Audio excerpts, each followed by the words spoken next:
Y continuamos con la segunda parte de la hoja 2 de textos y visiones del mundo. Y la segunda y última parte la componen estas preguntas de la 18 a la 24. Te las muestro aquí para que puedas copiarlas. Y empezamos contestando la 18. Bueno, vamos a contestar en sí todas las preguntas de la 18 a la 24 en un esquema general que hice abarcando los términos del texto dramático propiamente. Entonces, ya tú a partir del esquema que te voy a presentar vas a ir contestando cada una, pero lo puedes verificar en las páginas marcadas entre paréntesis. Y este es el esquema que podrás copiar a tu cuaderno. Lo puedes copiar con pregunta y respuesta o directamente el esquema completo. Estamos hablando de un texto dramático y empezamos con la particularidad que presenta un texto dramático, que puedes verificar en la página 82. Dice que un texto dramático no alcanza su objetivo artístico por sí mismo, necesita de un escenario. Y aquí en tu libro nos muestra que a diferencia de una novela, el texto dramático va a necesitar de un escenario para tener su representación o su objetivo artístico, que ese objetivo artístico sea alcanzado. ¿Por qué? Porque un texto dramático estamos hablando básicamente de una obra de teatro, de una representación teatral. Vamos ahora a en dónde y cómo se representa este texto dramático. Pues ya se dijo que se representa en un escenario. Obligadamente tiene que ser un escenario. Se representa a través de lo que transcurre en el escenario, la representación teatral.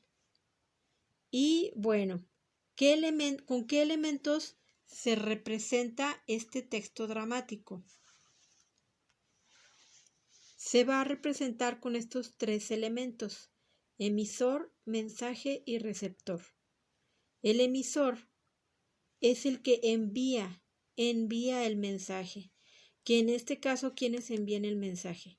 El dramaturgo. ¿Qué es un dramaturgo? Es el que escribió la trama, el que escribió la historia, el que escribió el guión de lo que el público está viendo en escena. El director, que como la palabra lo dice, es el que dirige la obra. Y finalmente, pues los actores que hacen la representación teatral. El mensaje, que es lo mismo que te describo aquí. El mensaje es lo que transcurre en el escenario, es la historia. Y el receptor, que es el público, los espectadores. Vamos ahora a través de qué se expresa el texto dramático. Se expresa a través de diálogos, actos y escenas. Bueno, ¿qué son los diálogos?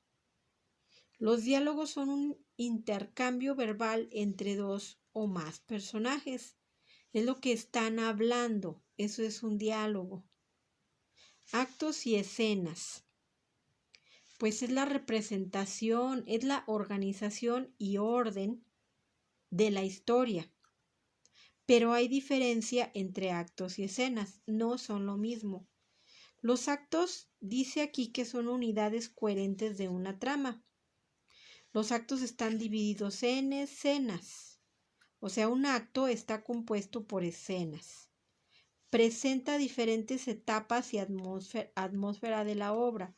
Esto quiere decir que una obra puede estar dividida, por ejemplo, en dos actos.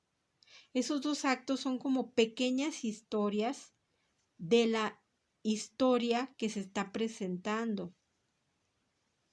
Y en cambio, las escenas es la subdivisión de los actos, como aquí arriba lo dijimos, que puede marcar diferentes tiempos, espacios y cambios de personajes. Dice el libro que generalmente una escena se representa por la entrada y salida de personajes.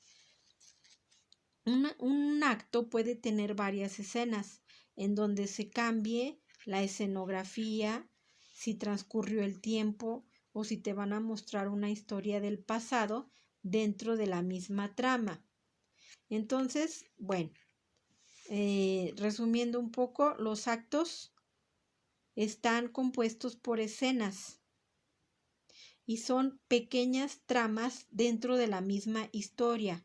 Pueden ser 2 actos, 3 actos, dependiendo. Es el orden coherente de la historia. Y las escenas te presentan el contexto y quiénes van a representarlas. Nos pregunta, o en el cuestionario viene, ¿qué es una acotación? Que lo busques en la página 86, pero yo le quise agregar un poco más como parte de la estructura de un guión de teatro o de un texto dramático. Bueno, parte de la estructura, si tú ves un texto dramático, vas a encontrar diálogos, que ya dijimos que los diálogos son intercambio verbal entre 2 o más personajes. Pero te quiero decir que en un diálogo, un diálogo se representa por un guión largo.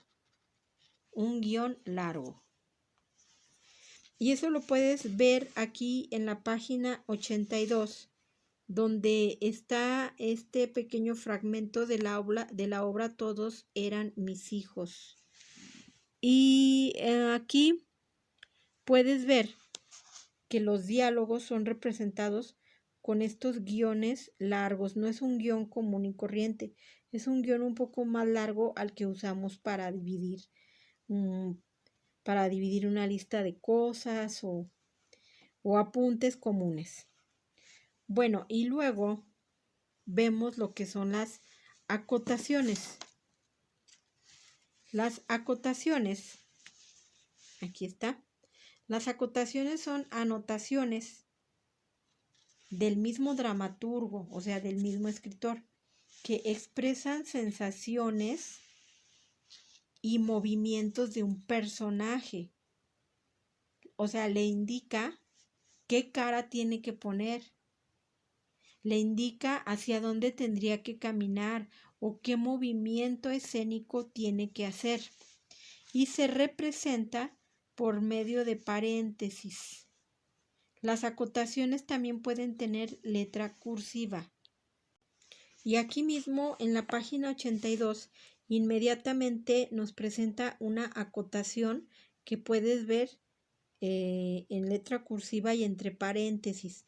Da la indicación al actor horrorizado ante el furor de su hijo, de que tiene que hacer una expresión de horror.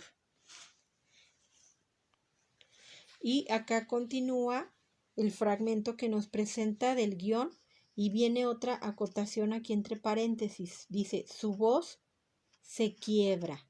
Como está entre paréntesis y letra cursiva, sabemos que es una acotación y que es algo que el dramaturgo quiere que haga el actor.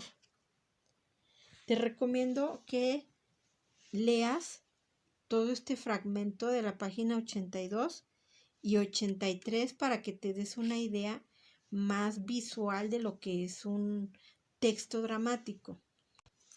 Asimismo, y en base a la lectura anterior, te recomiendo que contestes el ejercicio de la página 84 y 85.